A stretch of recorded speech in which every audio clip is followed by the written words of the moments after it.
de los videos que se mandaron.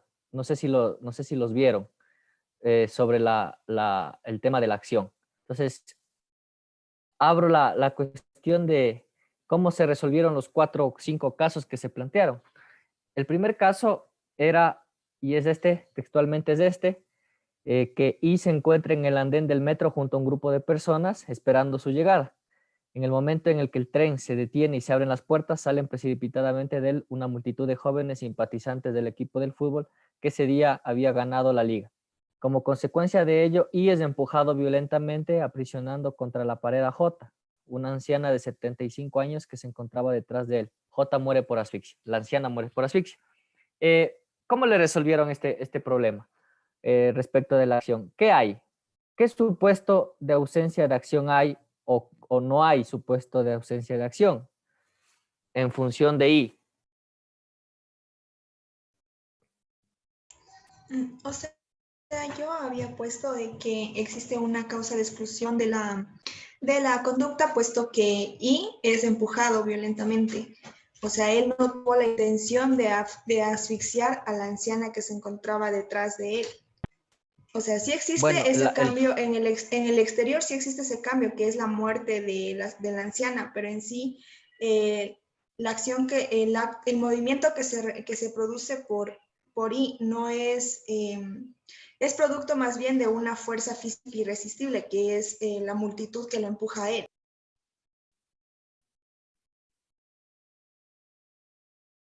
estamos de acuerdo con el planteamiento de Maite.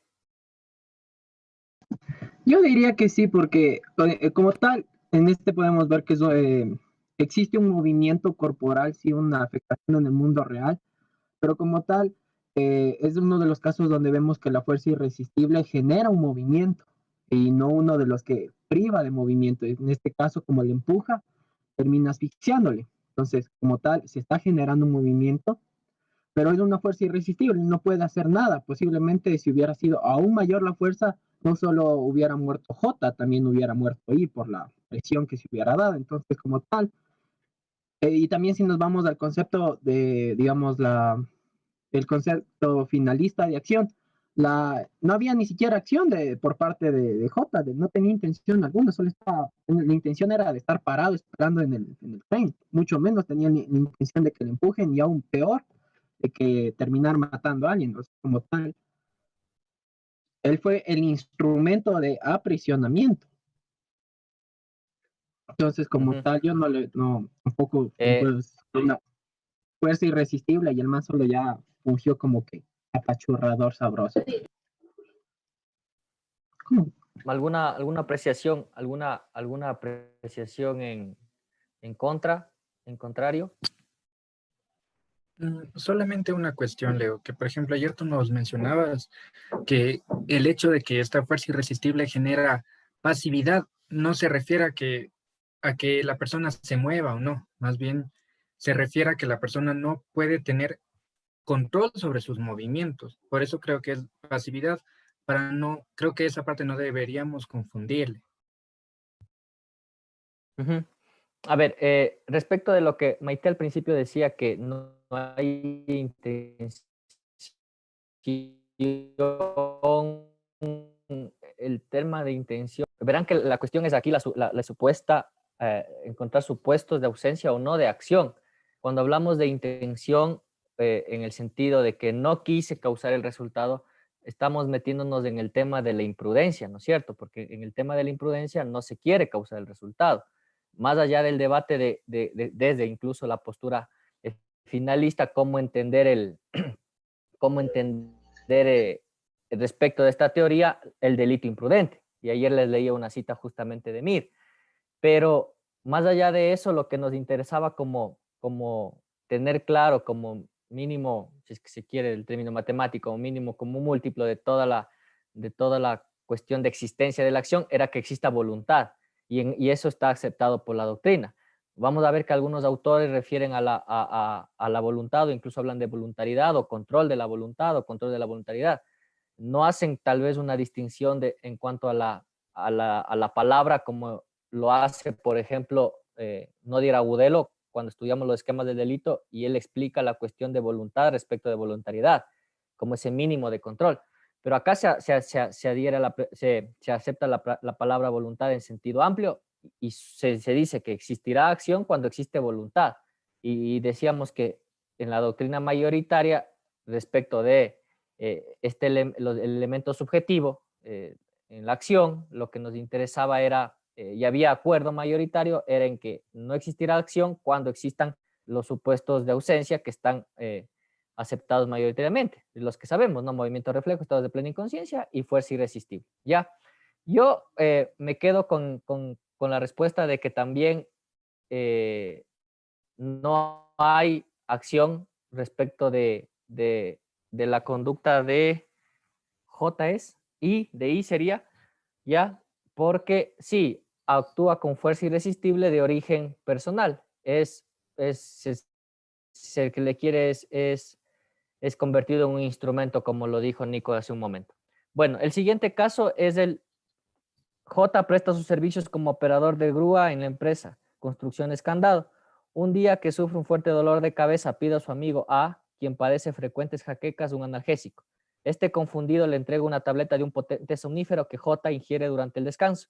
Una vez reiniciado el trabajo, mientras está transportando un grueso bloque de cemento, J sufre un momentáneo desmayo, como consecuencia del cual cae sobre la palanca que acciona la pala de la grúa, precipitando el pesado bloque sobre el propio A, que en ese momento trabajaba junto a la grúa. A muere instantáneamente.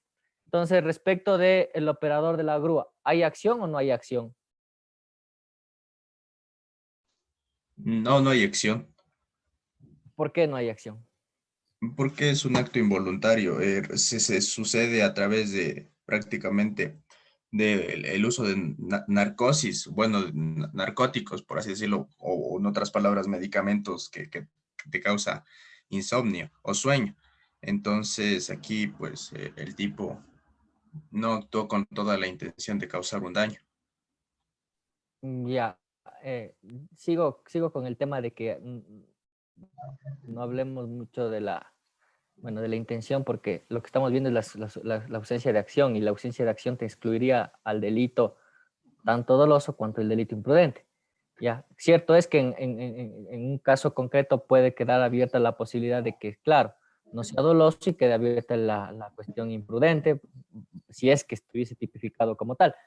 Pero más bien digamos que no existía la voluntad, ¿no es cierto? Controlable en esa acción, con esa conducta humana. Creo que sería lo correcto. No sé si me están entendiendo por qué estoy corrigiendo esto. A ver, ¿alguien está de acuerdo con Michael? Ha planteado entonces que podría haber desmayo, es decir, estaríamos en un estado de plena inconsciencia o incluso de narcosis, que también caería en los estados de plena inconsciencia, más allá del debate que les había dicho que en la doctrina alemana, incluso la cuestión de la narcosis, algunos lo ven como fuerza irresistible en la doctrina alemana, no así en la española.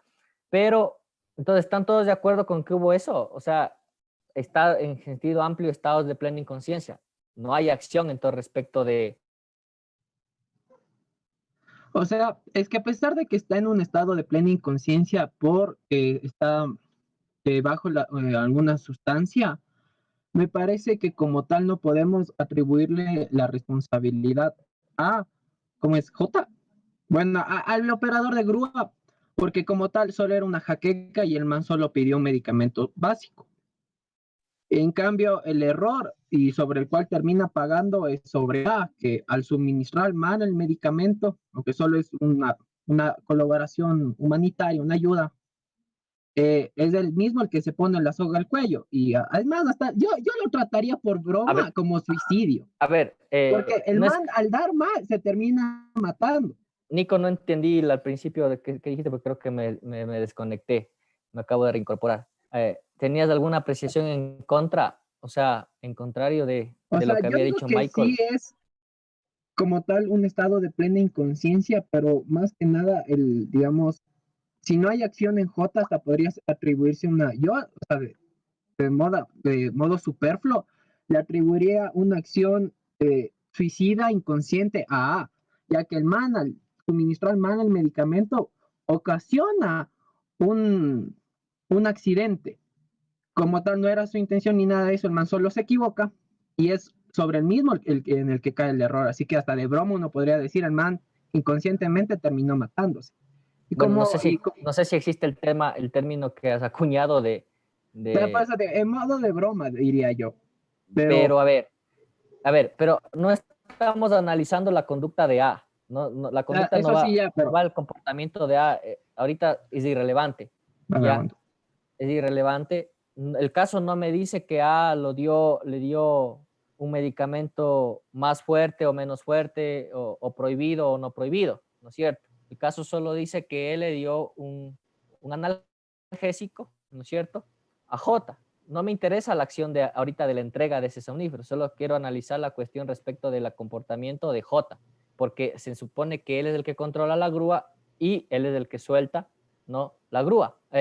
Sí, la grúa, y cae la piedra sobre A. Irrelevante si es que A, por mala suerte, es el mismo el que le entregó el medicamento y es el que se muere. Irrelevante. Para mí, irrelevante. Lo que yo planteo es, alguien tiene una posición contraria a que sí existe, más bien, sí existiría acción en contra de lo que han dicho, que hay estado de plena inconsciencia. Yo creería que la única forma en la que puede haber acción es que si la persona que ya estaba manejando la grúa comenzaba a sentir sueño y a pesar de eso continuó y no paró con la conducta que estaba realizando. Pero fue por el contrario, hubo un desmayo y entonces un estado de plena inconsciencia. Sí concuerdo con el compañero Michael. Yo por mi parte, analizando un poquito más, tal vez sí sea una interpretación mía, pero del texto. ¿Por qué? Porque el caso dice que un día sufre fuerte dolor de cabeza J, ¿no es cierto?, y pide a su amigo A, quien padece frecuentes jaquecas, un analgésico, ¿ya? A sabiendas de que su amigo sufre fuertes dolores de cabeza, jaquecas, ¿no es cierto? En ese sentido, podría haber visto, que eso habría que demostrar, pero se podría haber visto, J pudo haber visto en su amigo que él tenía estados de sueño también, ¿no es cierto? Y si es que eso se comprobase, perdón, podríamos decir que sí pudo prever J que le iba a dar sueño por los somníferos o los narcóticos que tomaba su compañero, su amigo A. Y en ese sentido, entonces, en mi interpretación, podría caber la cuestión del actio liberi in causa. Y entonces no habría, ¿no?, como tal, exclusión de la acción. No sé si alguien comparte esa apreciación que yo hago, pero parecería así a primera vista que sí, también podría haber una causa de exclusión, en concreto, estado de plena inconsciencia. ¿Ya? El ejercicio siguiente decía, la señora A lee en la cama una novela policíaca. Junto a ella duerme en una cuna su hijo de 5 meses. De repente se va la luz y A, decidida a leer hasta el final del capítulo que ha comenzado, enciende una vela y la pone sobre la mesilla de noche. A pesar de sentir claros síntomas de que va a quedarse dormida, continúa la lectura hasta que finalmente se duerme. Durante el sueño golpea con el brazo la vela, produciendo un incendio. Cuando A despierta, su hijo ha muerto y ella, a pesar de estar intoxicada por el humo, logra salvarse. ¿Hay o no hay acción?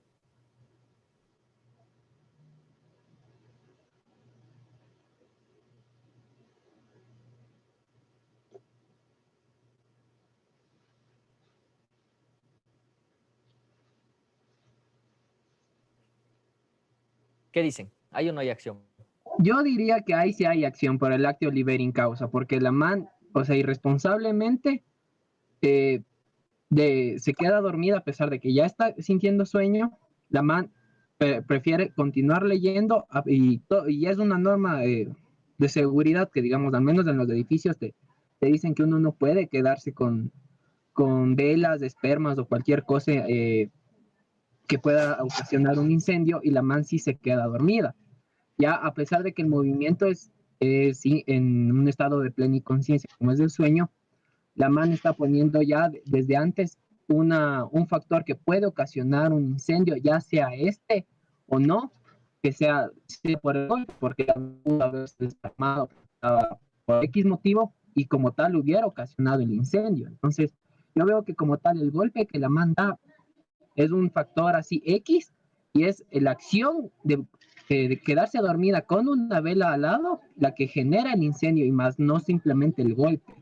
Entonces es un acto libera causa, si existe una acción y gracias al incendio que ella misma provoca al dejar una esperma encendida, ya sea que la golpee o no, le termina matando a su hijo.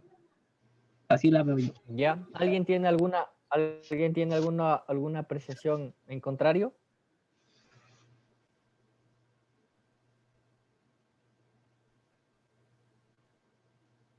Bueno, entonces estamos de acuerdo. El siguiente era, A y B viajan en el coche del primero por una autopista, es decir, en el coche de A. Es de noche y prácticamente no hay tráfico. De pronto B, que conduce, cree ver algo que podría ser un perro que se cruza delante del vehículo. B reacciona intentando esquivar lo que supone es un obstáculo, girando el volante de forma automática y brusca. Pierde el control del coche y se estrella contra las barandas de la autopista. A muere en el choque.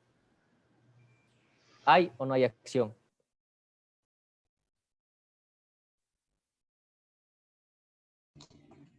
Yo creo que no, Leo. Bueno, en este aspecto sería movimientos de reflejos, porque en lo personal, cuando tú sacas la licencia, te dice que tú puedes responder máximo como en 6 segundos, seis, por así decirlo. Entonces, yo creo que no existe una acción como tal, porque tú piensas que está un perro o cualquier animal con el fin de, uno, no ocasionarte daños tú y la otra, puede que sea un perro o una persona, porque a veces uno conduciendo incluso se le puede pasar cualquier loco por ahí. Entonces, yo creo que no existe el tema de la acción. ¿Ya? ¿Alguien más?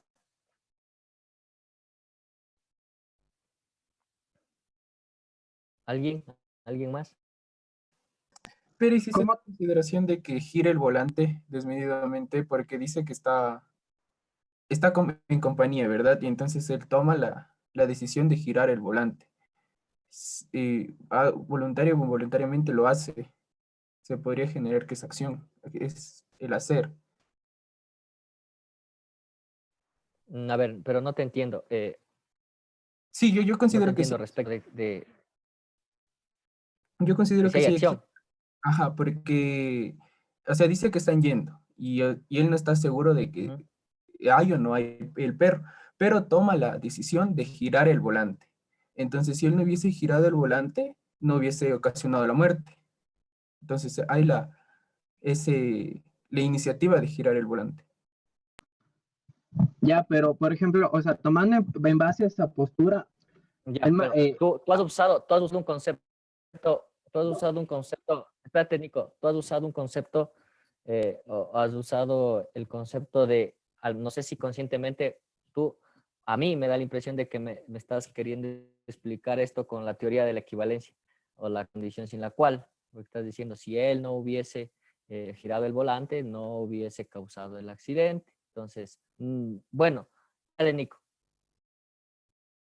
ya, por ejemplo, tomando esa postura, si él no hubiera girado el volante, pensando así, si hubiese sido un perro, por ejemplo, muchas personas, si dicen, no, si es un perro, a veces es mejor que aceleres porque si va rápido y intentas esquivar, te vas a chocar, que fue el caso. Pero en el caso de que el man no haya intentado esquivar y no haya sido un perro, y por ejemplo, como Dennis mismo dijo, o Michael, un loco, un niño o lo que sea, y el man no esquivaba, iba a parecer que el man le atropelló con intención. Entonces, es lo que yo veo que es un movimiento reflejo y que el man simplemente termina chocándose, haya sido no un obstáculo. O sea, es como tal un movimiento reflejo y ya como que hasta de buena fe de no querer hacerle daño a un animal y termina matando. Se termina muriendo una persona, pero como tal, no hay ni siquiera la relación de causalidad. Pero si sería de buena fe para no poder lastimar a alguien, igual habría voluntad.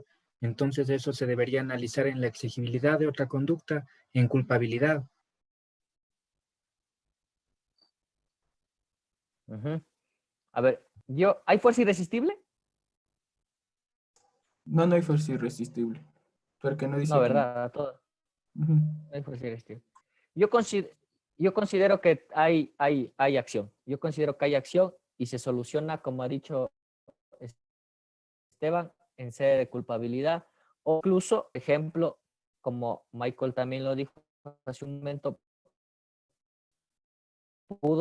puede darse en el sentido de que incluso plantean el caso con alguna cierta alternativa que, claro, que ahí podía ser una persona y resultó que sea era un perro. Entonces habría un error, ¿no es cierto?, respecto del objeto. Entonces podría también, de alguna manera, analizarse ahí. Pero yo también considero que si hay acción y no cabe ninguna causa de exclusión de la acción. Porque no estoy seguro si es que eso sea un movimiento reflejo. No estoy seguro si es que eso sea un movimiento reflejo en sentido O estricto. sea, El curvar verás, delante. de lo poco que, digamos, caché de las clases de manejo, cuando se te atraviesa algo o haces, y eso ya te digo también eh, como ciclista o lo que sea, igual cuando vas corriendo, cuando se te atraviesa algo, solo tienes dos posibilidades: o frenas de golpe o le esquivas. Y en este caso el carro solo puede virar o solo puede frenar, no le puede saltar. Entonces, si se te atraviesa algo, o frenas de golpe, o sea, tu instinto natural, o la otra es de esquivar, que también es natural. O sea, eso es un reflejo. Como, o sea, si vas, igual, aunque no sea ni vaya rápido, si te encuentras con una cosa en la calle, o frenas de golpe, o le brincas, le saltas, solo vayas a pie y no vaya a pasar nada. Entonces, si se te cruza algo y estás, digamos, en una calle sin tráfico y estás manejando dentro del límite, como está, si se te cruza algo, lo que haces es esquivar o frenas a raya. Pero el man, pensando de que algo más, o sea, no, hay ya es otro tema, pero el man, la reacción del cuerpo es de esquivar, tiras del volante y el man termina perdiendo el control y se muere. Pero son las dos reacciones, las únicas dos reacciones que tiene el carro: frenas o esquivas. Y si acelera, existe la posibilidad de que le termine atropellando a un carro. No sé, me parece el tema ahí un poco debatible también. Bueno, la experiencia de los choferes en algún momento lo topo, creo, aquí en la teoría del delito. No recuerdo si es en el tipo imprudente, así me hacen acuerdo, o lo topé en el tema del justamente. Pero bueno, ya en su momento, cuando tope esos dos temas, posiblemente lo recuerdo. El último ejercicio era A, que está al borde de una piscina, es empujado por B al agua. En su caída A golpea a un nadador que sufre la fractura de una costilla. Creo que todos en este caso estamos de acuerdo en que aquí no hay acción y que lo que hay es una fuerza irresistible, ¿no es cierto? De origen, obviamente, personal, ¿verdad? Hay otro caso con una alternativa que no está en el video, pero lo voy a plantear ahorita y que es igual sencillo. Dice: el conductor F ocasiona una colisión con el vehículo como consecuencia de un ataque epiléptico no previsible de antemano. Aquí ya tenemos claramente que igual aquí no habría acción por estado de plena inconsciencia. El conductor conocía su enfermedad. Si el conductor conocía su enfermedad, ¿qué habría? Pese a eso maneja. Actio liberi in causa. Actio liberi in causa. Entonces ahí habría acción. Oye, verás, una vez me pasó, imagínate que, bueno, estábamos en el carro y el copiloto tenía epilepsia y le da un ataque y toca la palanca. Ahí sí valdría completamente. O sea, es que sí me pasó y casi nos morimos, pero hashtag historias verdaderas. Pero ahí entonces obviamente es es un estado de plena inconsciencia, porque al mal le dio un ataque de ahí sus convulsiones, y no sé si fue con la mano, con la rodilla, pero tocó la palanca y el carro metió reversa, pero no sé, pero ahí pasó algo raro. Entonces ahí se aplica, ¿verdad? Para resolverlo. Sí, confirmo. Sí, no. No le escucha. No te entendí bien lo que se está cortando. Tuvo un ataque de epilepsia y casi causó un accidente o causó un accidente. Casi. Ya, en ese sentido, si es que hubo un ataque de epilepsia, va a haber exclusión de la acción por estados de plena inconsciencia. No, estos son movimientos reflejos, ¿no es cierto? Ya. Los casos están tomados, los casos han sido tomados del libro de Manuel Jan Vallejo, de la obra El concepto de la acción en la dogmática penal. Si es que alguien logra conseguir el texto, aquí los van a tener aquí como 13 más o menos ejercicios. En este libro, Jan Vallejo hace un recorrido desde la primera parte de la obra y en la segunda parte explica la teoría de la acción en la dogmática penal actual, que prácticamente nosotros sí la revisamos, pero con otro autor. Explica el concepto social de la acción, el concepto personal de acción y la teoría de la evitabilidad individual, ¿ya? Que tendría que ver cómo base el libro de Diego Manuel Luxón Peña, pero este libro también es más digerible, puesto que solo tiene 5 páginas. Entonces es Puta libro.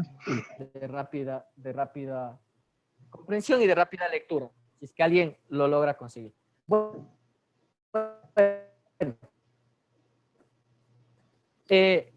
ahora vamos a empezar con también en algunos manuales.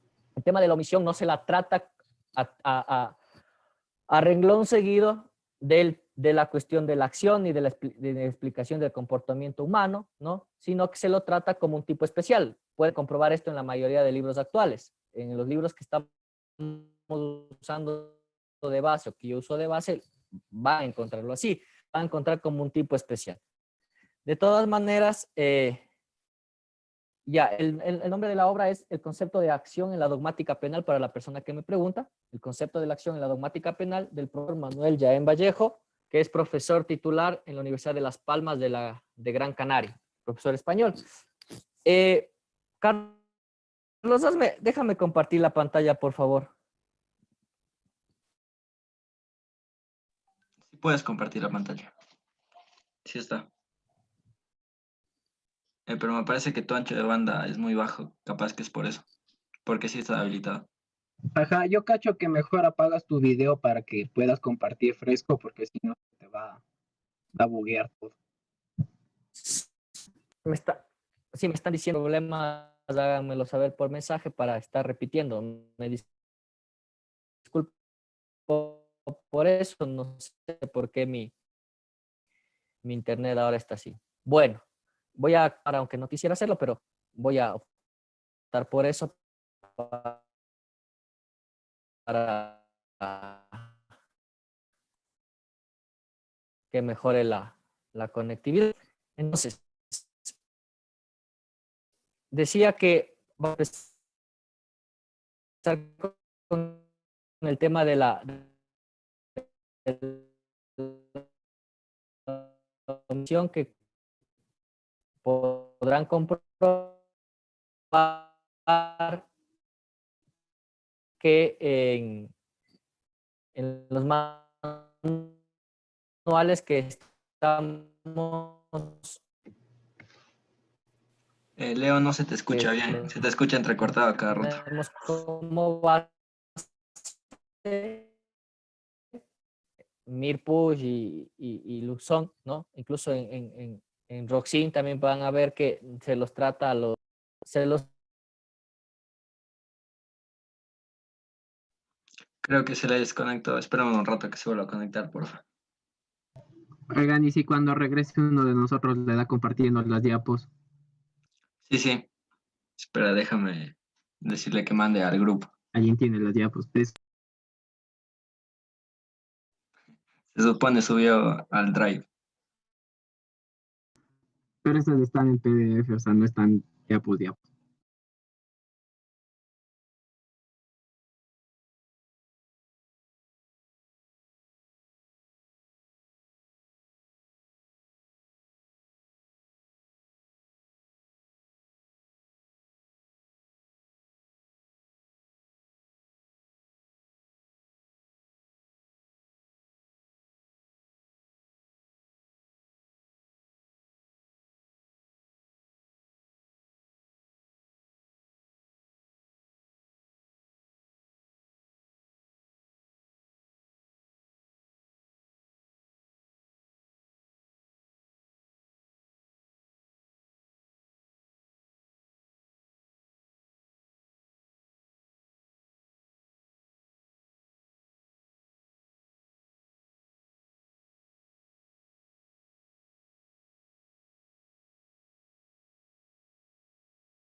creo que me quedé afuera.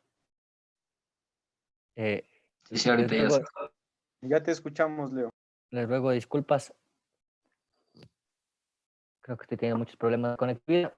Me decías, Carlos, que pase a alguien para que me dé compartiendo. Sí, sí. Al grupo, si es que quieres que esté grabando. No entiendo. O sea, me corta conectividad el hecho de que yo comparta.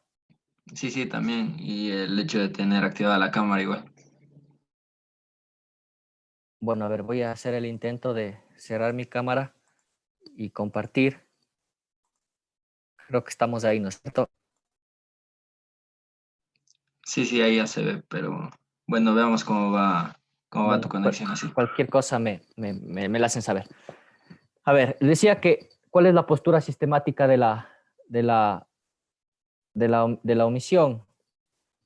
Y decía que Luzón Peña, por ejemplo, dice que hay que estudiarla luego del estudio del delito normal, entre comillas, del delito normal, es decir, con todas las consideraciones, puesto que en el delito de omisión tendrá sus propias eh, problemáticas, incluso respecto de de otras categorías, de otros conceptos, ¿no? El ligue que va a haber en cuanto a la omisión con el tipo subjetivo, con el tipo objetivo, es decir, el estudio de la omisión dolosa, de la omisión imprudente, el estudio y la relación que va a haber de la omisión con la antijuridicidad e incluso con los criterios de imputación objetiva. ¿Cuál es la causalidad incluso en los delitos de omisión?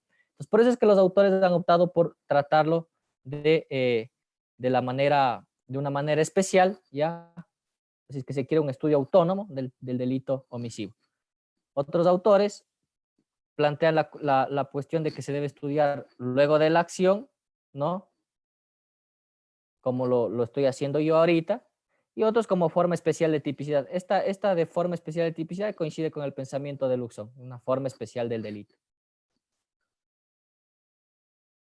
Voy a empezar como a manera de introducción, porque yo en este tema de la omisión pongo dos posturas, y lo propio haré en la teoría del tipo, justamente con los dos autores que estamos manejando, que sería Santiago Mir y Luzón. Entonces, con manera de introducción empezaré con la postura de Santiago Mir Puig y posteriormente con la postura de Luzón. ¿Qué dice Santiago Mir Puig respecto de la omisión? Que la omisión tiene un significado prevalentemente normativo. De hecho, tiene un significado, yo diría hasta solo normativo. Hay dos formas de tipo legal. La primera, un tipo de acción, y la segunda, tipos de omisión. Y entonces, ¿qué es lo que les diferencia a estos dos? De hecho, no les diferencia tanto su forma o expresión en la realidad, es decir, si es que es el carácter activo o pasivo, es decir, que en los delitos comisivos de su carácter sea activo, y en los delitos omisivos pues su carácter sea pasivo o de plena pasividad. Eso no es lo que los distingue. De hecho, lo que les va a distinguir específicamente es su descripción en el tipo legal, ¿ya? El tipo de acción es el que se realiza si se efectúa la conducta que describe el tipo, ¿ya? Y el tipo de omisión se realiza una conducta distinta a la prevista. Y ya vamos a ahondar más en el tema y vamos a entender esto de realizar una conducta distinta a la prevista. ¿Qué pasa con las causas antes de ir al tema ya propiamente de la omisión? ¿Qué pasa con las causas de ausencia de comportamiento en la omisión? ¿Hay o no hay causas de exclusión en la omisión? ¿Qué creen? ¿Hay o no hay? Causas o supuestos de ausencia de acción.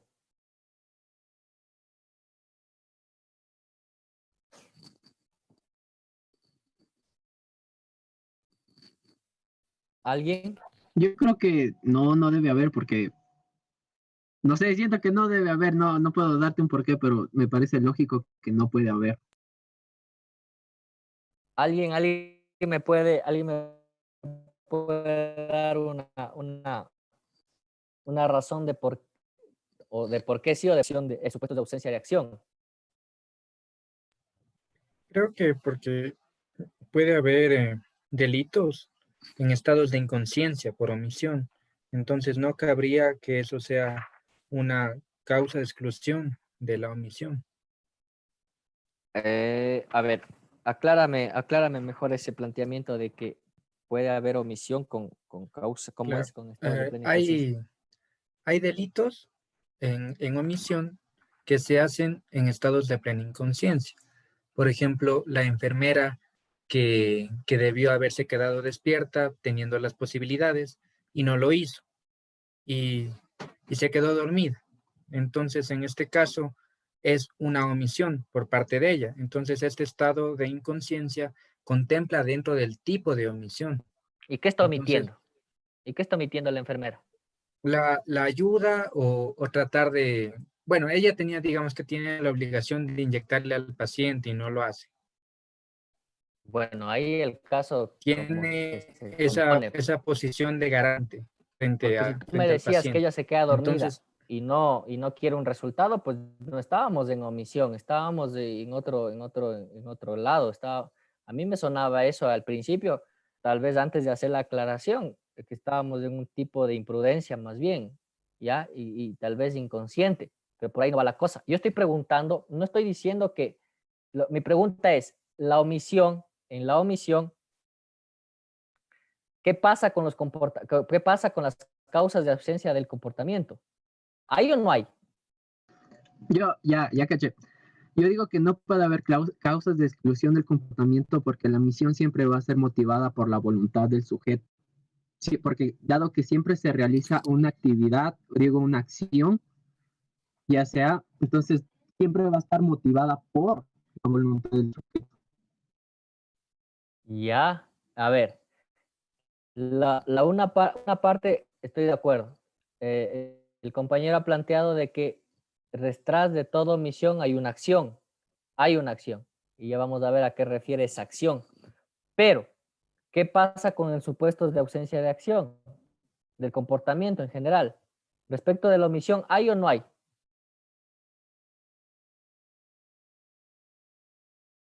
Es que aquí se está abriendo el análisis en dos sentidos. Respecto de la omisión, aunque todavía no entendemos lo que es la omisión, ¿ya? Y respecto de la acción, si es que se quiere, positiva, que existiría detrás de la omisión. No sé si me están entendiendo. Bueno, voy a poner un ejemplo. A ver, y el ejemplo que tal vez lo manejemos a lo largo. Entendiendo de que existe un mandato legal, ¿ya? Que dice que toda persona debe socorrer a otra que esté en peligro su vida. O sea, la persona que no socorra a otra, ¿ya? Que esté en riesgo su vida, será sancionada con pena privativa de libertad, ¿ya? Así dice un presupuesto legal. Me estoy inventando. Entonces viene la otra persona que aparentemente, o sea, no tiene el sujeto activo en este sentido, no sería cualificado, no es un delito especial, cualquier persona tiene la obligación, tendría la obligación de socorrer, dice la norma, ¿no es cierto?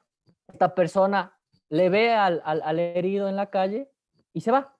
¿Hay una acción positiva o no hay una acción positiva?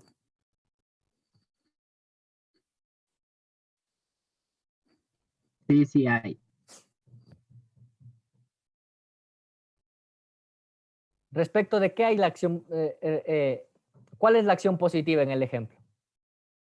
Irse caminando. Ya, pero entonces, supuesto de acción, ¿dónde habría? ¿Respecto de la omisión o respecto de la acción positiva?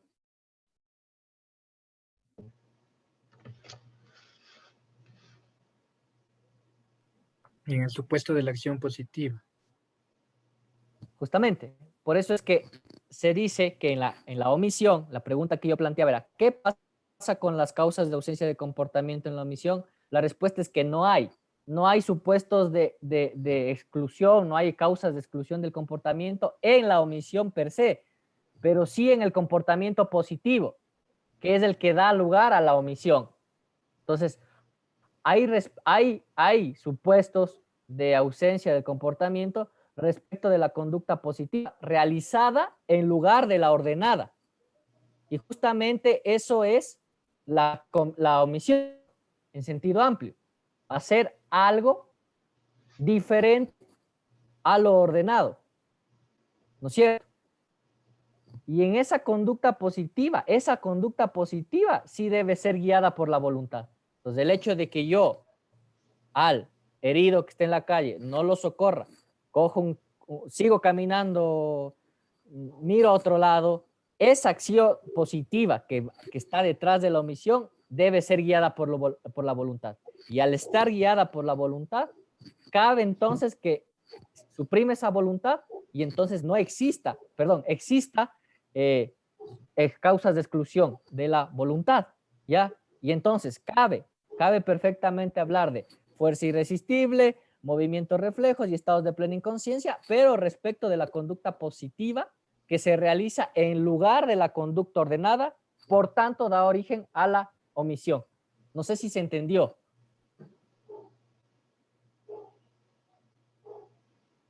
No, a ver, repite, yo sí me perdí. ¿Alguna otra persona?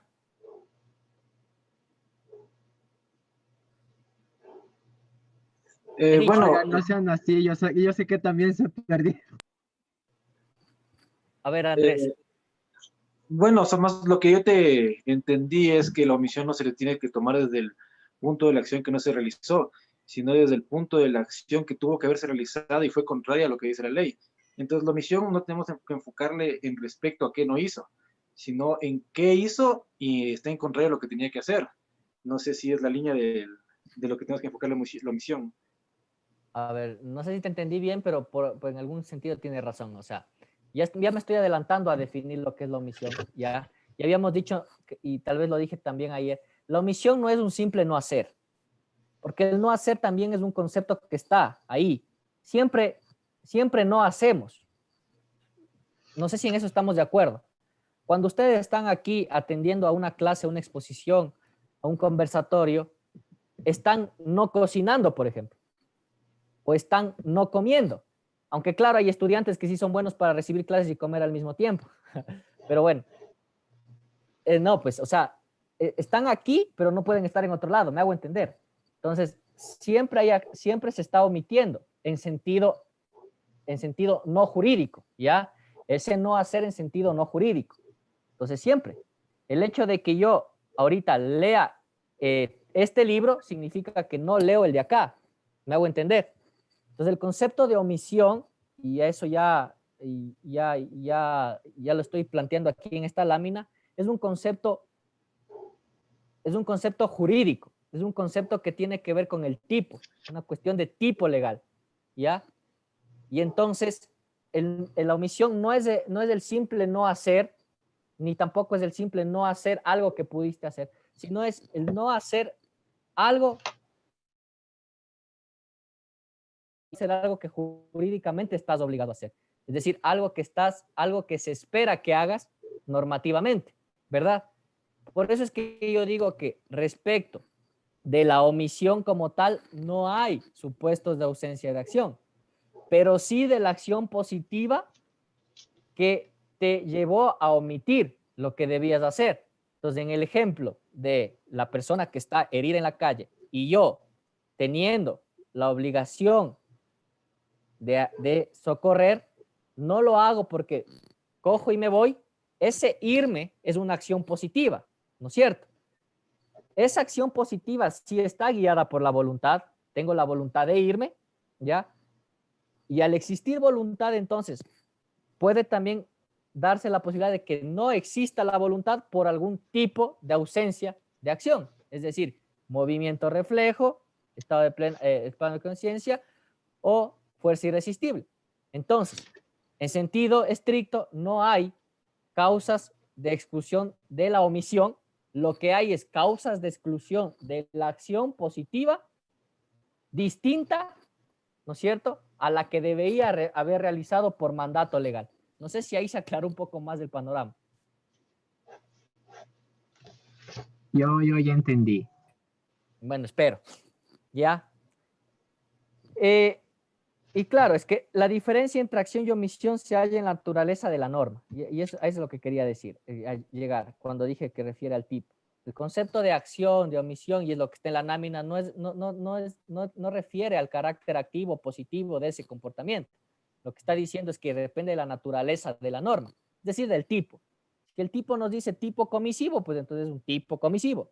El tipo omisivo es el tipo omisivo, aunque estoy aquí diciendo una tautología, ¿ya? Bueno, la otra pregunta es, ¿qué sucede con la imprudencia? ¿Qué creen que pasa en la imprudencia? ¿A qué va guiada mi pregunta? ¿Pueden darse casos en los que la acción y la omisión estén unidos? Ojo, no estoy hablando que acción y omisión sean lo mismo en el sentido de comportamiento humano. Estoy diciendo, puede darse en un caso real que concurra un delito omisivo y un delito comisivo.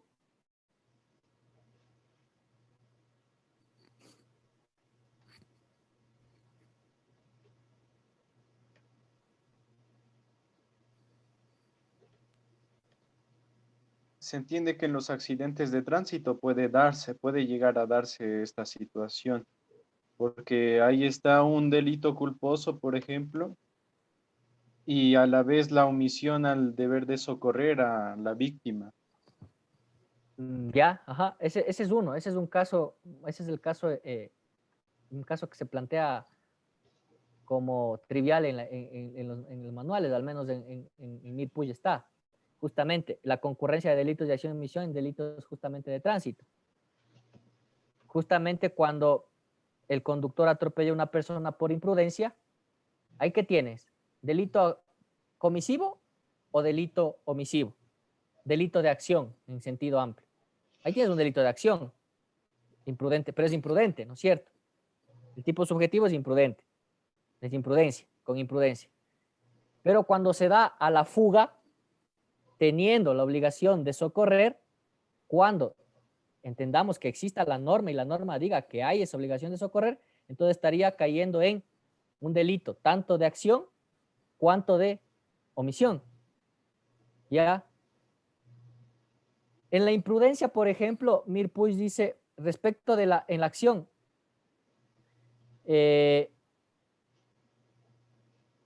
lo que importa ahí es la causación del resultado. Y en la omisión, ¿no? Aparece unida a la acción en el sentido de respecto a la inobservancia del cuidado debido o del deber objetivo de cuidado. Es decir, estoy omitiendo el deber objetivo de cuidado y estoy cayendo en un delito de acción, que en este caso sería un delito imprudente. Pero en el caso ecuatoriano, ¿qué pasa? Tenemos eso, porque yo tengo entendido que, al menos en la legislación ecuatoriana, el hecho de que una persona se dé a la fuga cuando atropella a alguien, no es que se realice un tipo de concurso, es decir, se lo mira independientemente al delito que sería de acción, ¿no? Y al delito omisivo, que sería el no haber socorrido. Aquí en este tipo, he escuchado que lo que se plantea más bien es un agravante, ¿no es cierto? De ley, si es un agravante. Y ahí está la pregunta, ¿por qué nuestra legislación lo trata como agravante y no lo podemos ver a esa fuga como un delito omisivo, independiente, y entonces hacer una cuestión concursal de delitos?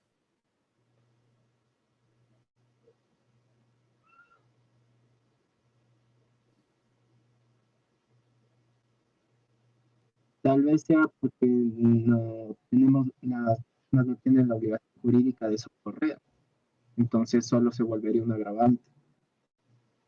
A ver, pero la comisión, y ya me adelanto igual, la omisión, perdón, no es solo cuando existe la posición de garantía. Hay dos tipos de omisión, ya lo vamos a ver más adelante.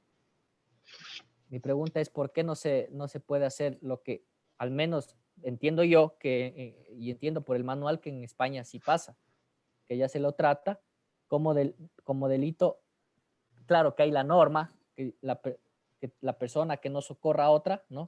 Ahí hay una norma expresa de omisión pura, entonces estarían cayendo en un delito omisivo, pero ¿por qué aquí no se lo pudo tratar así? ¿Cuál sería la naturaleza? Puede ser porque la legislación ecuatoriana considera que siempre se debe juzgar, no se puede jugar más, no se juzgue más de 2 delitos, sino se juzgue en base al delito más grave.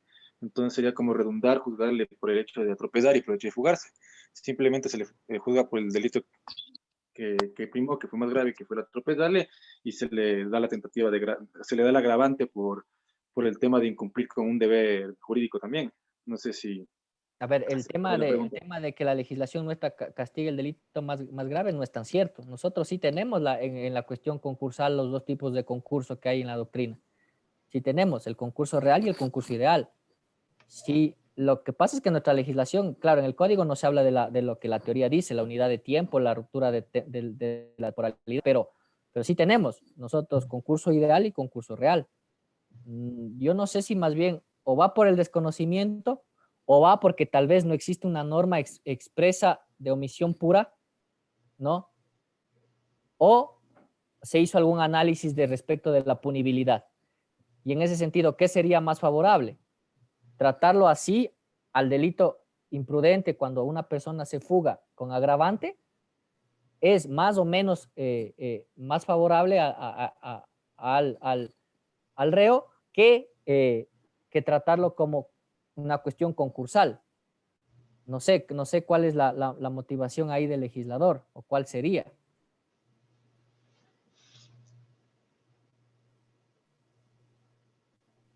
¿Cuándo puede concluir un delito omisivo pese a la comprobación de un delito comisivo?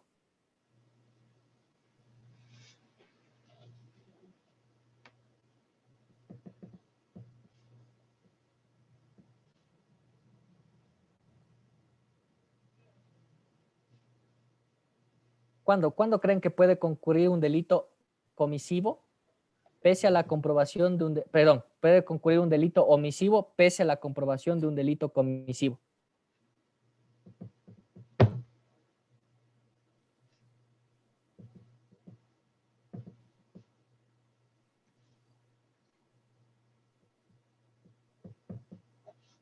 ¿No me entienden la pregunta?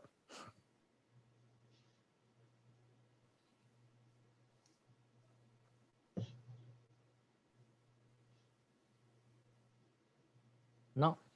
Sí Bueno. te cacho la pregunta, pero no tengo ejemplo. La pregunta va en función del caso que lo ha dicho, lo planteó Eric también, justamente en el delito imprudente, un delito de tránsito, cuando la persona no atropella a alguien y también a la vez que ya lo lesiona, no lo socorre y se va. Ahí tenemos la respuesta a esta pregunta. Y es cuando exista una fase omisiva cuyo desvalor no pueda ser abarcado o no resulta abarcado del todo por el delito de acción. Entonces, miren ustedes que la fase esta de salirse corriendo en vez de socorrer no es abarcado por el delito de la acción. ¿Sí se entiende? Es independiente. Entonces, en ese sentido, puede concurrir que exista en un mismo caso concreto un delito de acción y un delito omisivo. ¿Ya? No sé si es que me están entendiendo. Bueno, también les recomiendo revisar los criterios de causalidad o criterio de causalidad que ha planteado Santiago Mirpuch respecto de la acción y omisión, ¿ya?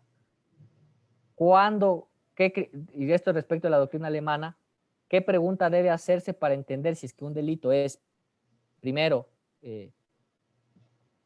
comisivo y después entender si es un delito omisivo?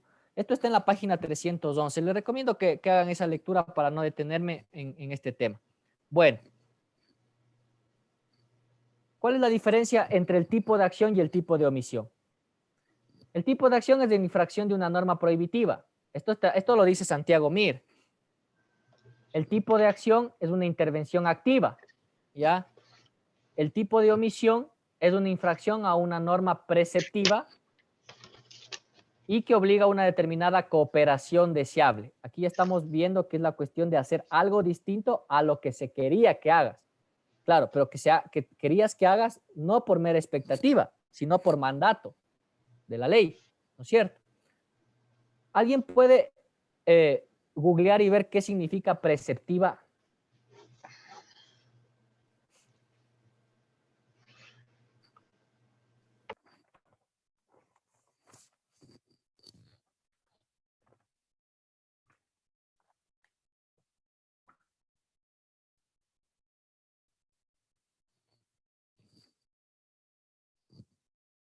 ¿Alguien me puede ayudar buscando qué es preceptivo? Que debe ser cumplido o acatado de manera obligatoria por estar ordenado mediante un precepto o una orden. Y eso no es igual a imperativo. Sí, ya le busco. Se dice debe ser. O sea, Y tiene entonces que ser. toda norma no es imperativa.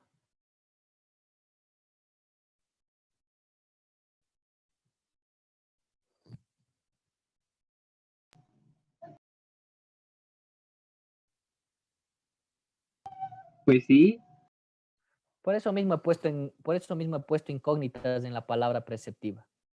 Porque no sé a qué hace referencia, no lo logro entender a Santiago Mir, y Luzón también usará este término preceptivo, con la diferencia del carácter imperativo de toda norma. No entiendo la palabra, el uso de la palabra. Sirve, sí sirve para hacer una distinción, ¿no? Ahí aparentemente lingüística entre norma prohibitiva, dice el tipo de acción va en la infracción a una norma prohibitiva, y el tipo de omisión es la infracción a una norma preceptiva. Pero si es que atendemos a la definición de preceptivo, que también es algo obligatorio, no me da, no hay ahí una diferenciación material. Luzón entenderá la palabra preceptiva en el sentido de que algo deseable, y por ahí sí podría caber la diferenciación. Pero bueno, ya los autores también usan sus palabras, y bueno, hay que tratar a veces también de interpretar a los autores. Quien encuentra a un excursionista en una situación de grave peligro para su vida puede cometer el delito de omisión de socorro a través precisamente de la conducta positiva representada por el marcharse del lugar de peligro. Justamente lo que habíamos dicho hace un inicio. Detrás de toda omisión hay una acción positiva, y esa es la regla en general. Tal vez por exclusión pueda darse el caso de que exista pasividad completa, pero se ha dicho incluso que la persona que se queda mirando a quien debería socorrerlo no está en completa pasividad, sino que está, ¿no?, haciendo otra acción distinta a la que le manda la norma, y en este caso es ver, y ver si es una acción positiva. Quedar separado voluntariamente es una acción positiva. No así en el caso de que teniendo la obligación de socorrer, la obligación legal, ya sea porque existe una omisión pura, o ya sea porque exista una omisión impropia, o comisión por omisión, en la que existe una posición de garantía, ya vamos a ver esto más adelante, viene C y le empuja para que no socorra. Bueno, ahí sí cabría hablar de supuestos de ausencia de acción, pero vean ustedes que el supuesto de ausencia de acción no es respecto de la omisión necesariamente, es respecto de la acción positiva que va en contra a esa acción deseada, ¿no es cierto?, por el derecho, ¿ya? ¿Y qué es lo que configura justamente la omisión? La omisión entonces es un concepto jurídico penal, no es un concepto natural ni preexistente, ¿ya? Justamente no precede al derecho penal, su presencia depende de la estructura del tipo, no de un carácter físico naturalístico. ¿Qué está queriendo decir aquí el autor? O sea, la omisión no es no hacer, es un concepto dependiente solo del derecho positivo y del tipo penal. Y claro, está en función del tipo de injusto. Lo mismo se ha dicho aquí 3 veces.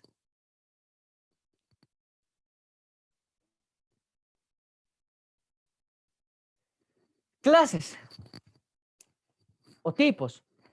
Omisión pura, comisión por omisión. ¿Ustedes han escuchado otros términos aparte de estos? Comisión pura, omisión pura y comisión por omisión. ¿Cómo más se encuentra en los libros?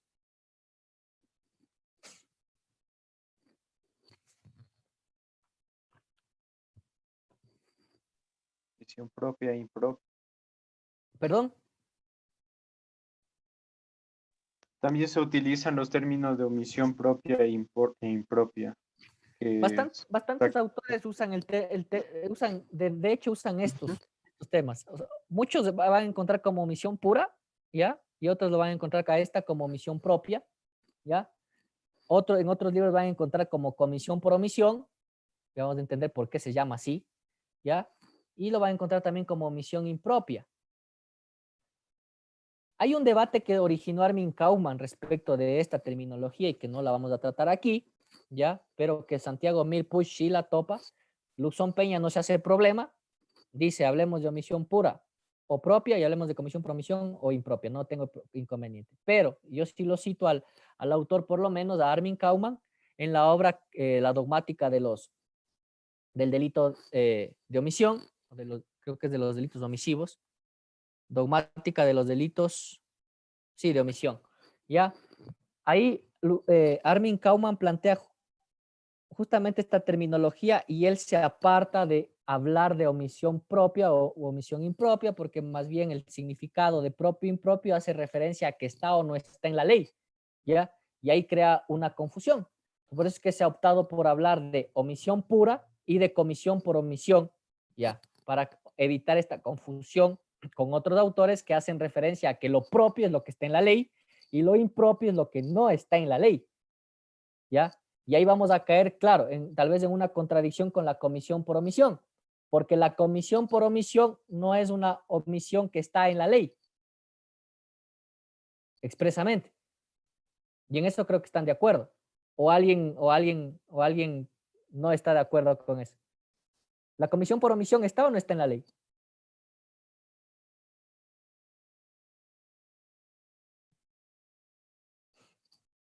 ¿Dónde encuentran un tipo penal que sea de comisión por omisión?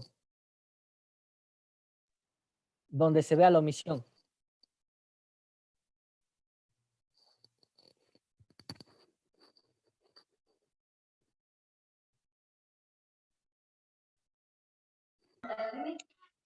Aquí en El Salvador tenemos el artículo 175 que se refiere a la omisión del deber de socorro. Ahí sí está regulado la omisión.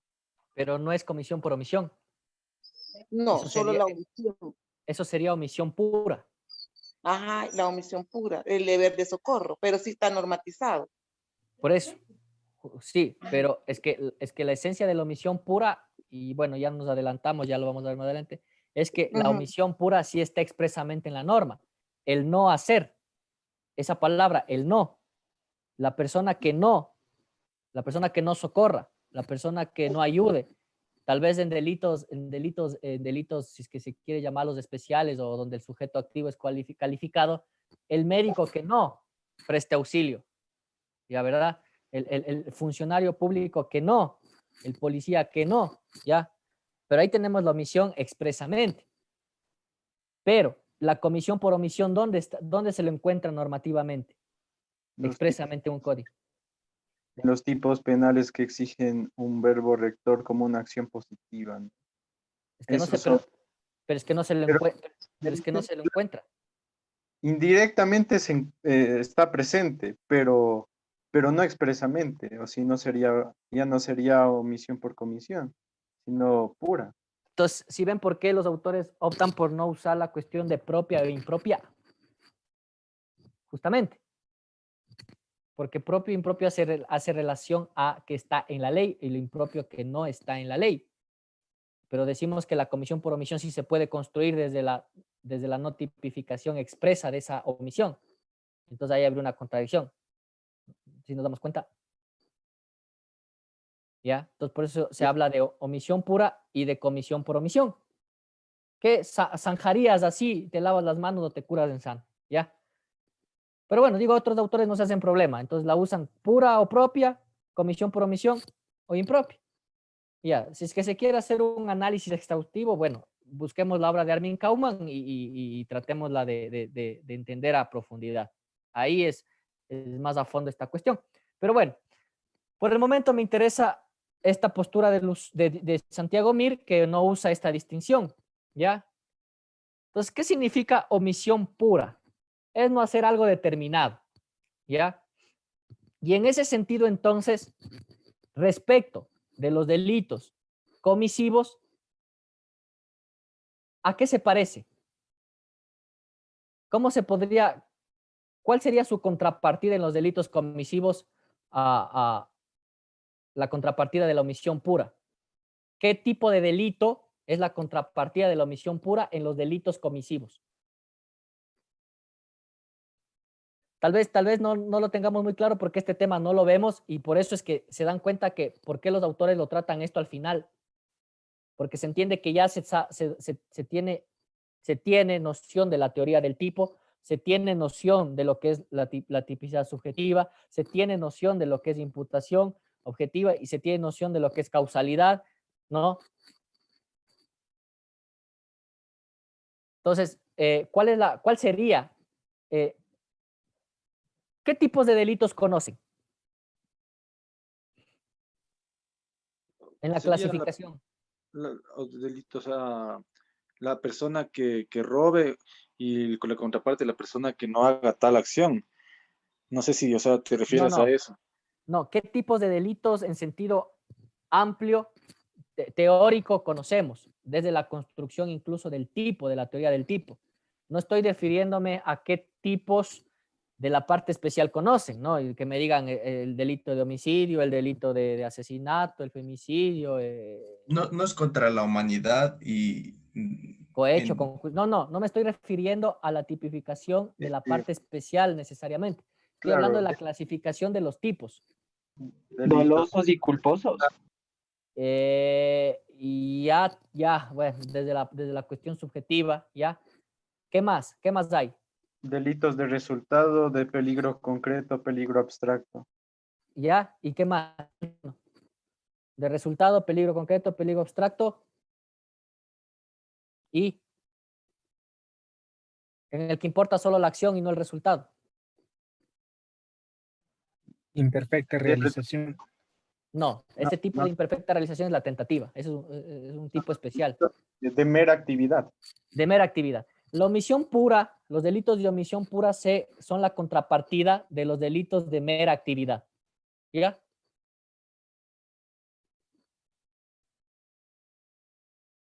El tipo objetivo.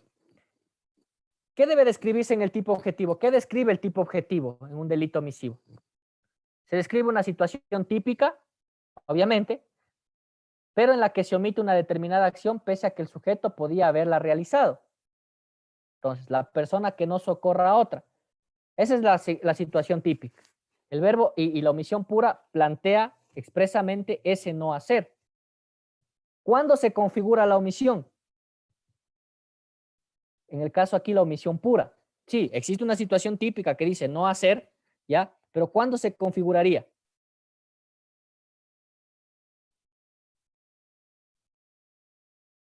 ¿Se dan cuenta que se configura en el momento de que hago otra acción distinta a la que me dice el mandato legal? Entonces, me voy, el irme, el ver, el quedarme quieto viendo, ahí se configura el delito de omisión. Pero es omisión pura porque el mandamiento de no hacer está expresamente en la norma. ¿Cuáles son los elementos? Situación típica, ausencia de una acción determinada, obviamente se hace otra acción, y la capacidad de realizar la acción. Respecto a la capacidad de realizar la acción, la voy a tratar enseguida. Voy a explicar algo que me interesa. El Código Español dice, el que no socorriere a una persona que se halle desamparada y en peligro manifiesto y grave cuando pudiera hacerlo sin riesgo propio ni de tercero, será castigado con la pena de multa de 3 a 12 meses. Me han dicho que en El Salvador, la persona que participó, hay una norma parecida, ¿no es cierto? En el caso ecuatoriano, ¿tenemos norma parecida? ¿Alguien ha visto una norma parecida de omisión pura?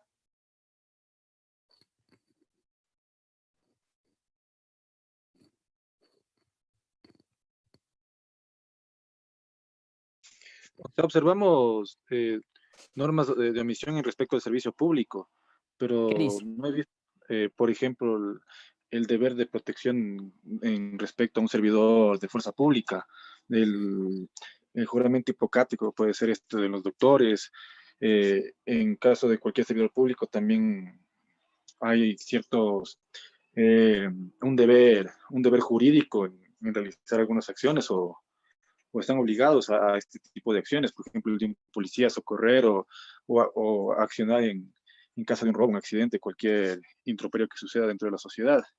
Pero no he notado alguna obligación jurídica hacia la ciudadanía en general.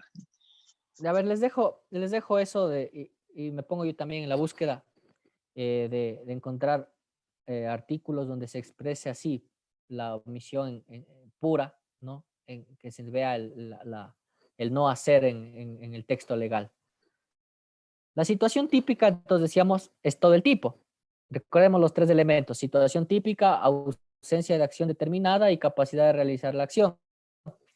Entonces, la situación típica, ¿cuál es? Pues, obviamente es todo el tipo. La ausencia de una acción determinada, no socorrer. Se realiza otra acción distinta, a la de socorro. Entonces, no socorrer. El no socorrer se puede expresar de distintas formas. No socorrer yéndome, no socorrer viendo sin hacer nada, no socorrer tomando un carro, huyendo, ¿no es cierto? Y la capacidad de realizar la acción. El deber de socorro está condicionado a la capacidad o poder de la gente. Esto es lo que Zizek también lo denomina incapacidad de acción, aunque Mirpuch refutará este término de incapacidad, pero bueno, se lo acepta. ¿A qué refiere esto de la incapacidad? Hay un ejemplo de Zizek que es interesante. Toda persona tiene la posibilidad de socorrer a otra persona, por más que exista el mandato legal. En este caso, de omisión pura. Está diciendo la persona que no socorriera o el que no socorriera a otra persona. Es en sentido amplio, la persona. Claro, ¿Puede no, toda persona? no es posible para las personas. Hay un ejemplo bien didáctico que lo plantea Zizek en la obra, ya en el tratado, que me voy a permitir leer para no caer en parafraseo errado. Dice: el espectador berlinés que contempla por la televisión un accidente deportivo muy alejado en el espacio, pese a su evidente falta de capacidad de intervención, creo que realiza una acción humana, contemplar la televisión, ¿ya? Pero este ejemplo, pongámoslo en el caso ecuatoriano, ¿ya? En lo que está ahorita de moda en el deporte, el ciclismo. Nosotros estamos viendo la televisión y le vemos a Carapaz en la competencia, ¿ya? ¿Estamos separados o no temporalmente? Espacio-tiempo, sí, ¿no es cierto? Y Carapaz sufre un accidente grave. Es un caso hipotético, ojalá no le pase. Sufre un accidente grave. La norma dice que toda persona tiene que socorrer a otra que esté en situación de gravedad. Más aún, no solo en situación, también que cuando haya peligro, ¿no? Manifiesto, dice este texto legal de España. Yo que estoy acá, así quiera socorrer, ¿tengo la capacidad y el poder para socorrer? Es evidente que no. Y entonces, ¿me podrían a mí decir que estoy omitiendo jurídicamente? No, ¿verdad? Sonaría absurdo. Entonces, eso es lo que hace referencia a la capacidad de realizar la acción. La comisión por omisión. ¿Cuál sería la contrapartida en los delitos comisivos?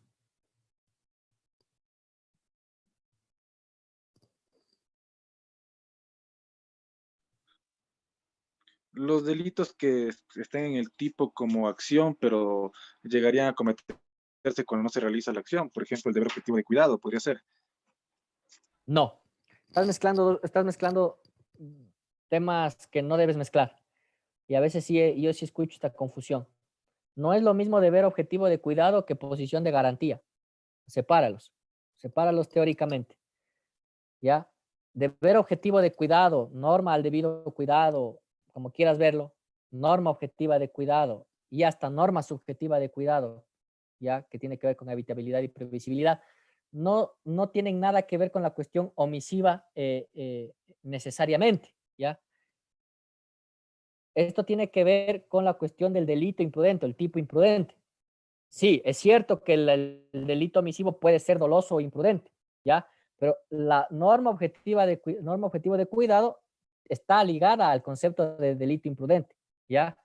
La posición de garantía sí es un concepto ligado al concepto de omisión, en este caso al de comisión por omisión. Entonces son dos cosas distintas, ¿ya? No las mezcles.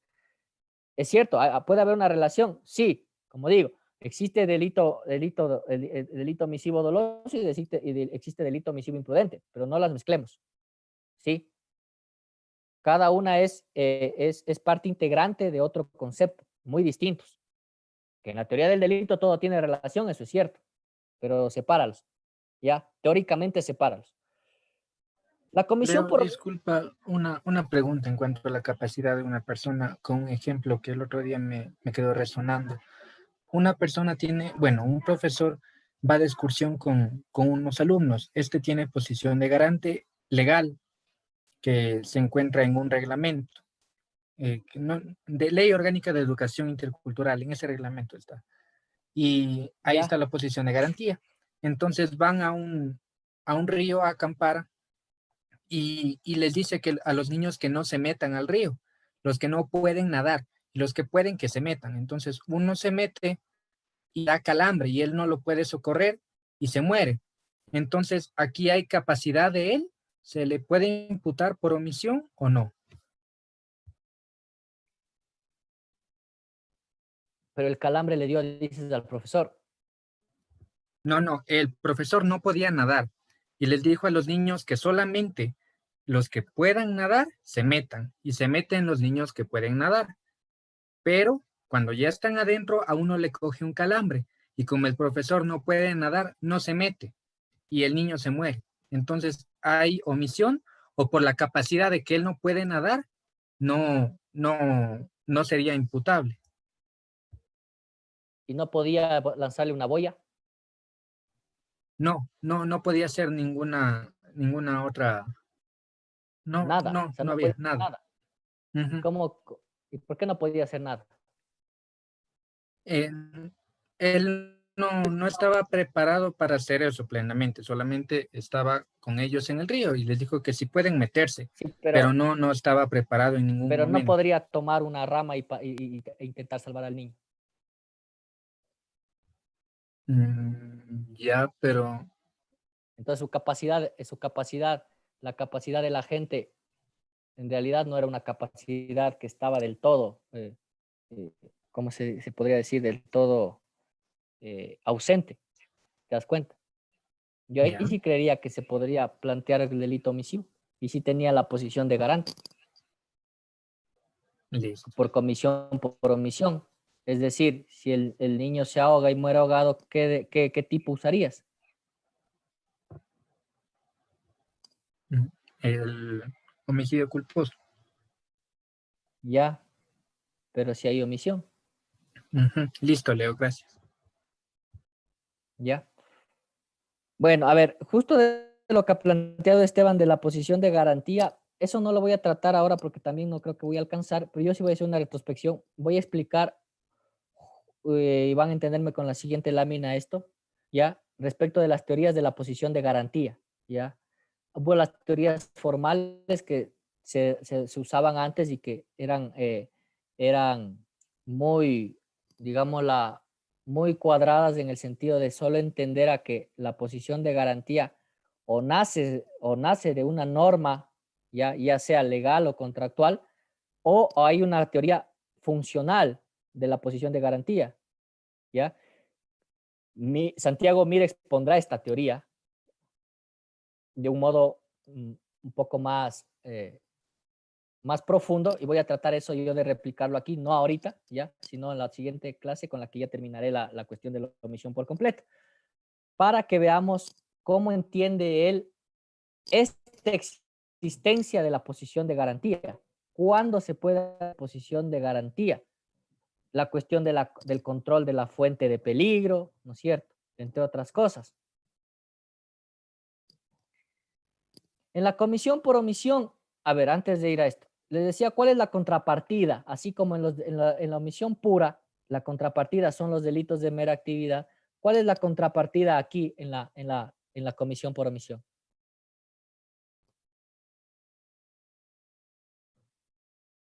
justamente son los delitos de resultado, ¿o no? Ojo, no estoy diciendo que sean lo mismo, digo que es la contrapartida para términos de análisis.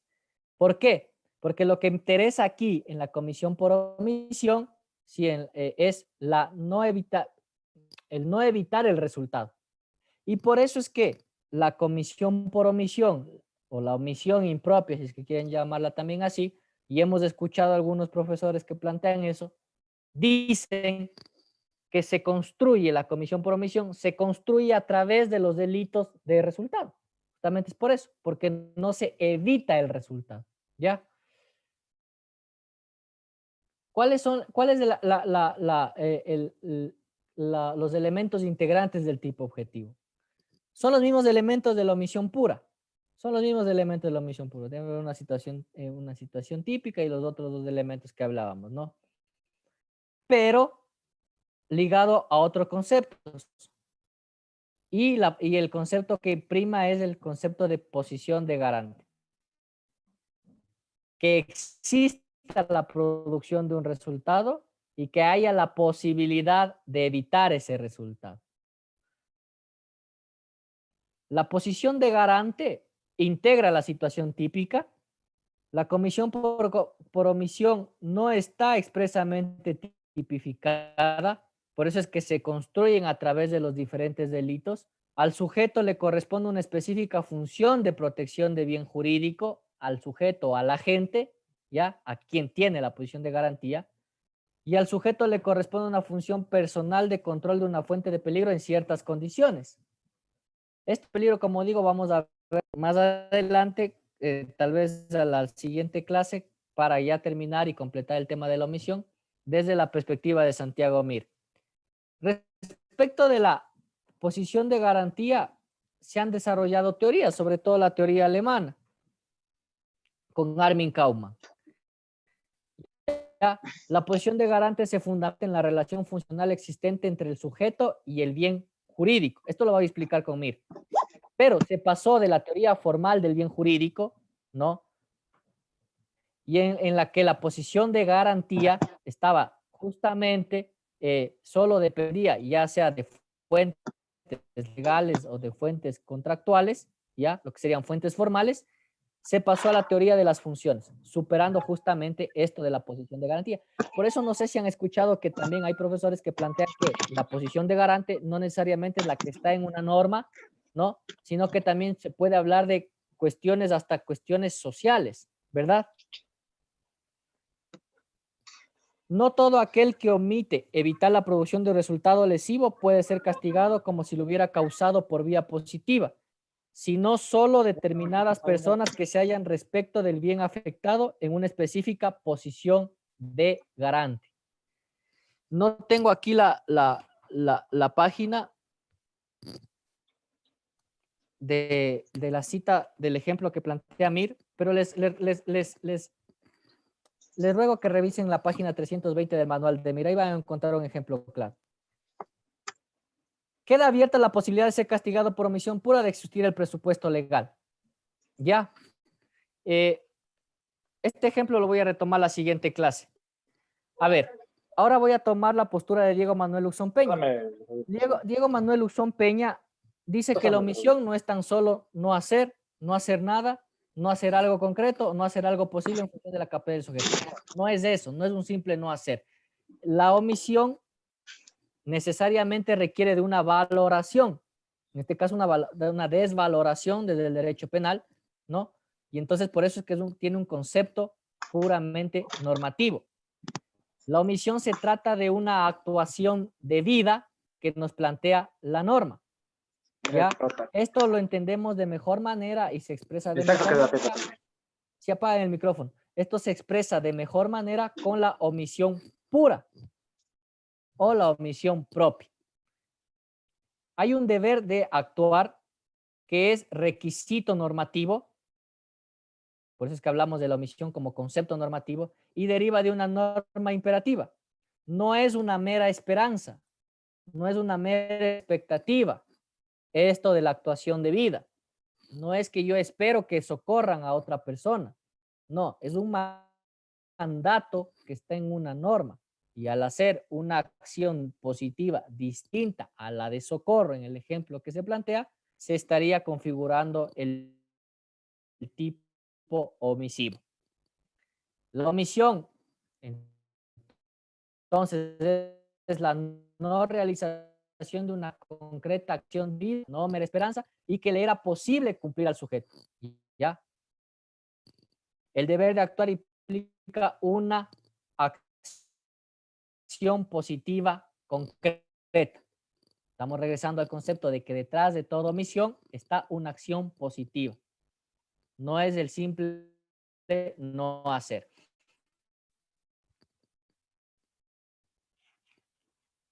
La omisión implica la realización de una condición que hemos dicho que en la generalidad es una conducta positiva. En casos excepcionales se verá en la realidad conductas de pasividad. Y lo que valora es lo que es la omisión, es el significado social y jurídico de esa conducta. O sea, de esa conducta distinta a la que la norma me dice que haga. Aquí vamos a graficar un poquito desde la construcción de las categorías dogmáticas el error que hay entre la acción y la omisión como conceptos unitarios. O sea, tener la acción como concepto unitario en el que engloba la omisión. ¿Por qué? Porque obviamente la acción es si es que se quiere, es presupuesto de análisis de la tipicidad, ¿verdad? O sea, no cabe analizar tipicidad si es que existe si es que existiría, ¿no? Una causa de exclusión de la acción, ¿ya? Pero la omisión, si la omisión tiene de base también una acción positiva, de ahí que no se puede hablar de acción y omisión a la vez, obviamente estamos hablando de una omisión típica, ¿no? Entonces lo que se observa aquí es la conducta omisiva tipificada, pues que se habla de omisión típica. Esto es un error, ahí está gráficamente. Acción y omisión no es lo mismo. No se los puede meter en el mismo saco como lo hicieron tal vez los causalistas. Si hay supuestos de ausencia de acción, hay delito omisivo. Bueno, ya la respuesta la di al inicio y decimos que no. ¿Por qué? Porque todo delito omisivo requiere o tiene como base una conducta humana y en la mayoría de casos positiva. La clasificación según Luxón, como les decía, este maestro nos hace problema y sí, habla de omisión pura y habla de la comisión por omisión u omisión impropia. En la omisión propia, aquí tenemos un concepto más elaborado, no como el de Mir, ¿no? Se tipifica exclusivamente el incumplimiento del deber de realizar una determinada acción impuesto por una norma imperativa, y aquí vamos a ver que Luzón también habla de la norma preceptiva. Perdón, aquí no lo está diciendo. Se realiza un delito comisivo infringiendo una norma penal prohibitiva mediante el incumplimiento de un deber de actuación. En otras palabras, la comisión por omisión, y en el mismo sentido de Mir, es no evitar el resultado, ¿ya? El hecho de realizar otra conducta, pero aquí existiendo la posición de garantía, es que cuando se realiza esa otra conducta, no se evita el resultado.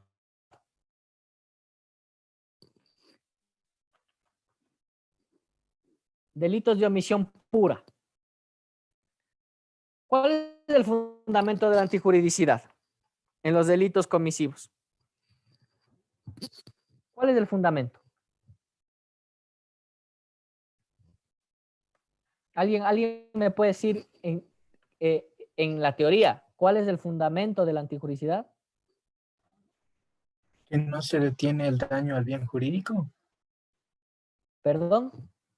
¿Que no se detiene el daño al bien jurídico? No, el fundamento de la antijuridicidad en general en los delitos comisivos. El desvalor de la acción. Ahí? El desvalor de la acción. ¿Y qué más? Y el resultado. El fundamento de la antijuridicidad de los delitos comisivos sobre todo es la lesión o puesta en peligro reprobable de un bien jurídico, ¿no es cierto? Y hay sobre todo el desvalor, del resultado, lo que conoceríamos también la antijuridicidad material. No estoy desconociendo tampoco el desvalor de la acción o la antijusticia formal, pero sobre todo, y en los delitos en los delitos de resultado, obviamente, el desvalor es justamente la lesión al bien jurídico. ¿Qué pasa entonces con los delitos omisivos? Con el tipo de omisión. Esta pregunta. ¿Se lesiona un bien jurídico? ¿Se lesiona un bien jurídico?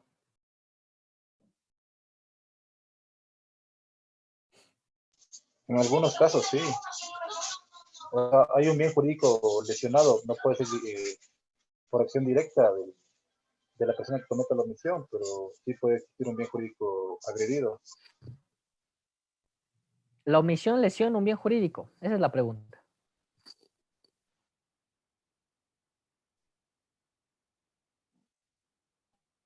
No detiene la lesión del bien jurídico. No hay una lesión del bien jurídico con la omisión. Vamos a la omisión pura. En la norma del Código Español. La persona que no socorra a otra. Yo soy una persona. Veo a otra persona que está gravemente herida y debo socorrerla. ¿No? Pues voluntariamente planteo una acción positiva, ¿no? Distinta a la de socorrer, es irme. Esta persona muere, ¿ya? ¿Yo lesioné el bien jurídico?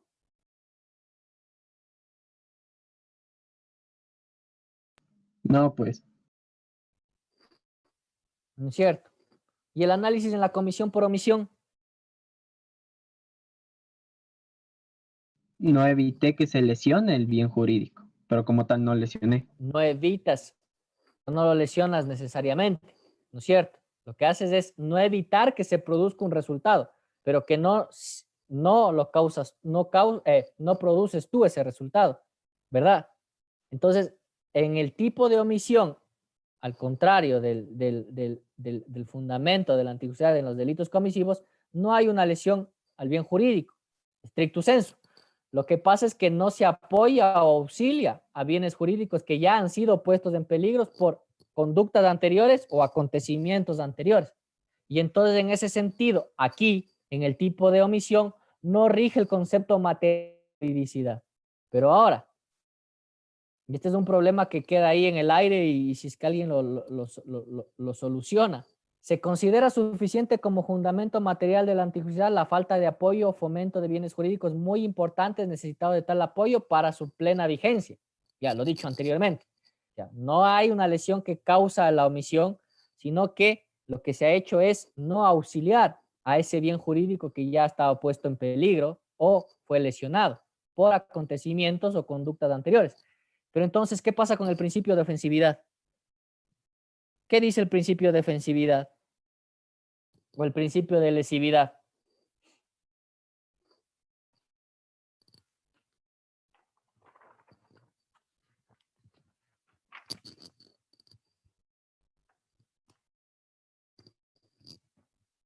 El principio de lesividad nos dice que debe haber necesariamente una lesión o puesta en peligro de un bien jurídico.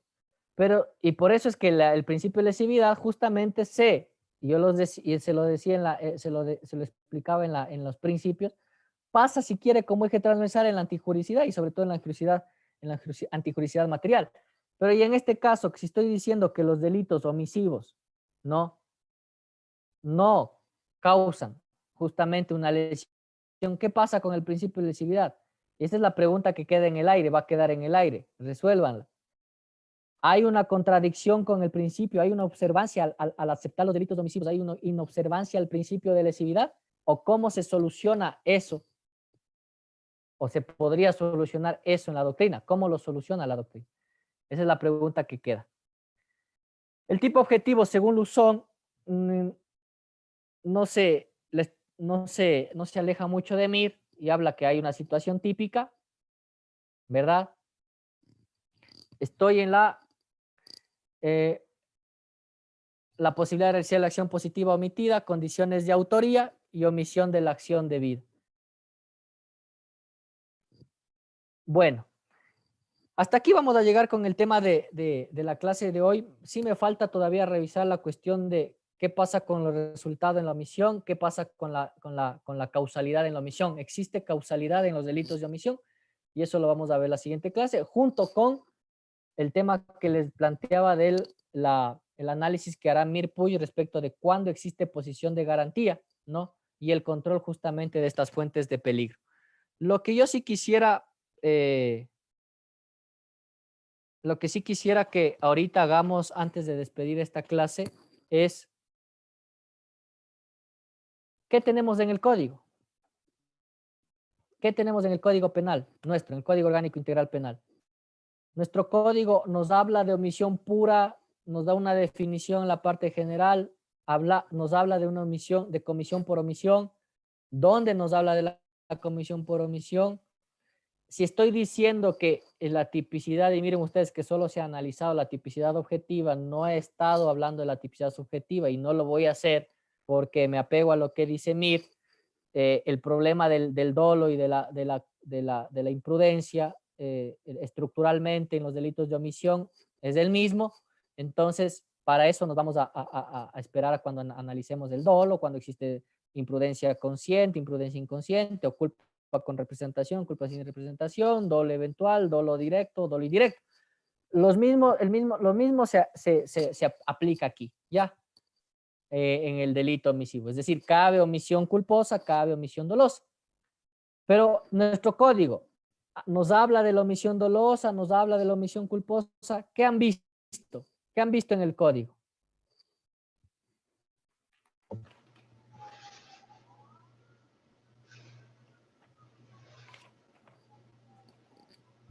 Omisión dolosa, artículo 28. Ya. Y de la omisión imprudente.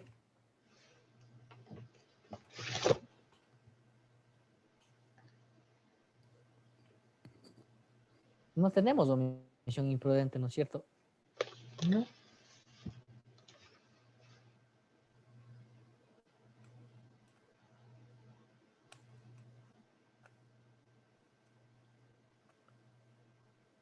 ¿Puede haber un problema el que no haya omisión imprudente?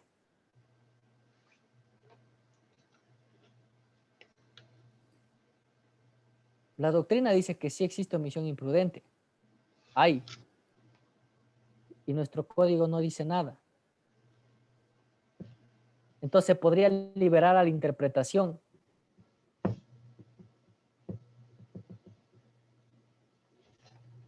Queda librado a la interpretación. O habría que seguir la regla de la imprudencia en comportamiento comisivo.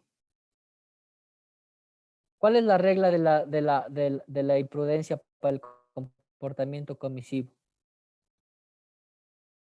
En sentido de tipificación.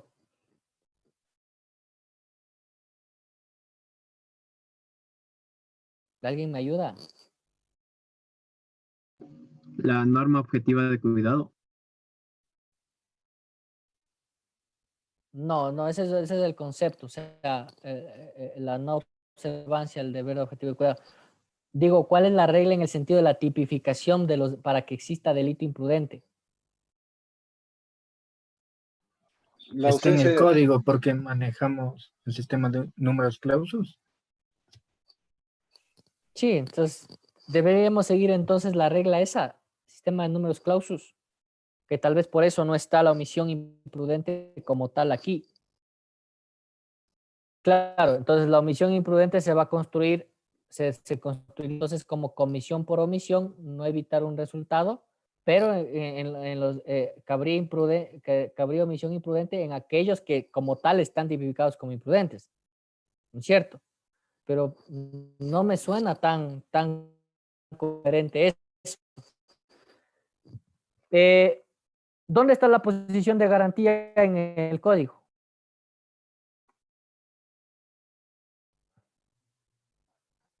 ¿Dónde encuentran la posición de garantía?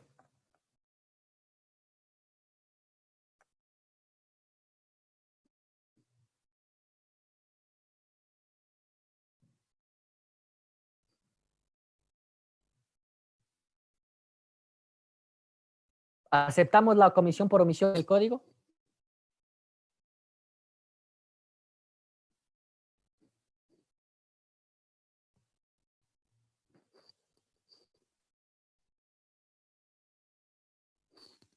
Aquí en El Salvador lo tenemos nosotros, la comisión por omisión en el artículo 20 y la acción y omisión en el artículo 19 ¿Y qué dice el artículo 20 en su legislación? del Código Penal. En el Código Penal dice la comisión por omisión, el que omite impedir un resultado responderá como si lo hubiera producido.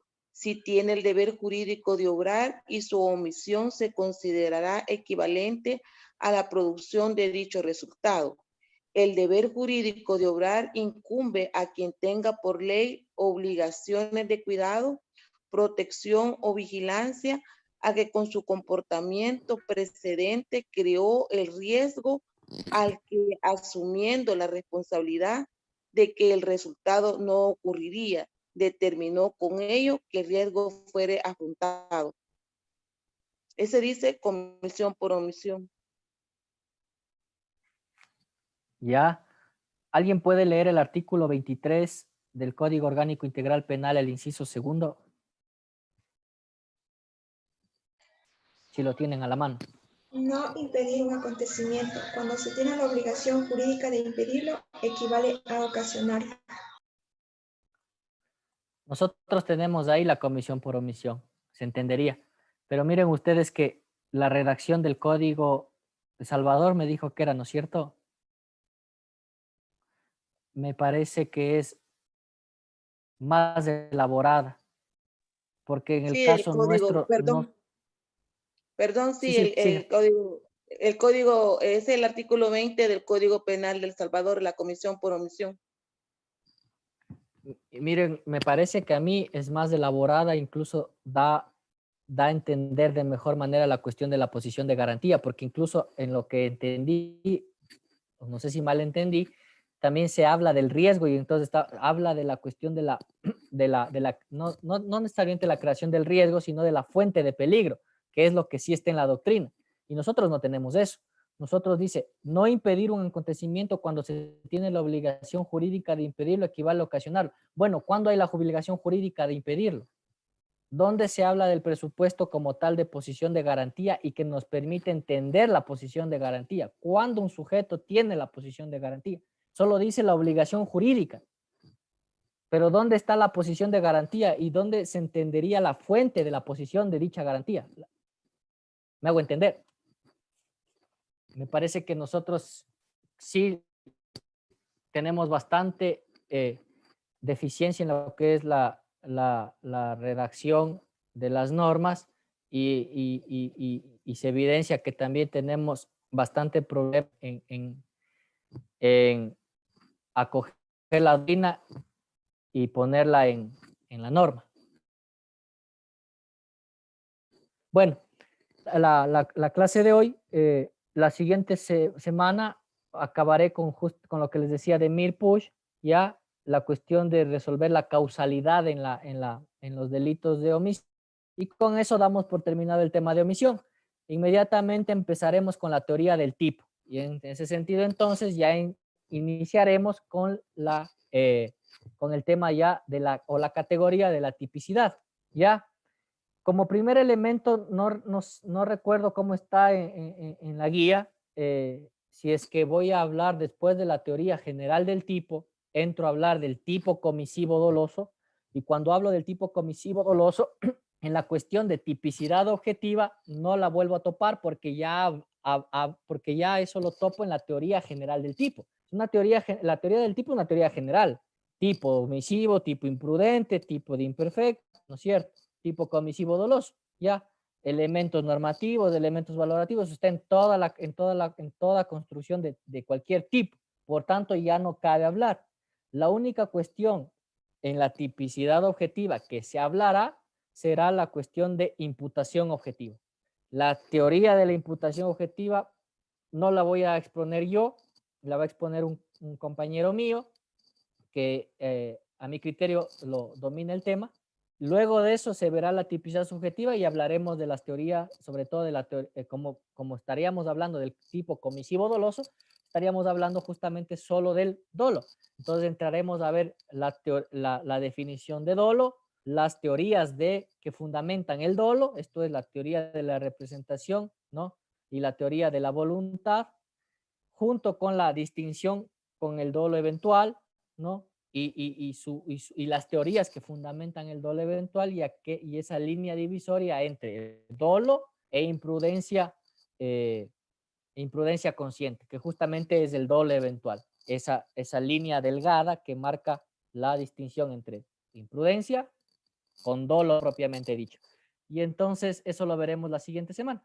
Espero que ahora el tema de la omisión haya sido productivo y que hayan quedado, se haya dado luces y un panorama más amplio, si han pasado la parte general, y entiendo que si es que quedó algún vacío con esta clase y con la que viene, podamos ya llenarlo de cierto modo. Les